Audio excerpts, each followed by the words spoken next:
नमस्कार. अस्त्र न्यूज नेटवर्कमध्ये आपलं स्वागत. पाहूया आताची महत्त्वाची बातमी.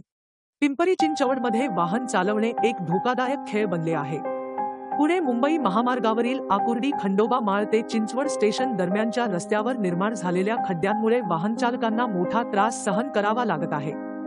पिंपरी ते निगडी महामेट्रोच्या दुसऱ्या टप्प्याच्या कामामुळे रस्त्याची स्थिती अधिकच बिघडली आहे. ठेकेदारांनी आणि प्रशासनाने लावलेल्या बॅरिकेड्समुळे रस्त्याची रुंदी कमी झाली आहे आणि मुसळधार पावसाने त्यावर मोठ्या प्रमाणात खड्डे निर्माण झाले आहेत.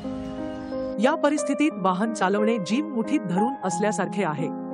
नागरिकांनी प्रशासनाकडे तक्रार केली आहे आणि त्यांनी या समस्येचे तातडीने निराकरण करण्याची मागणी केली आहे.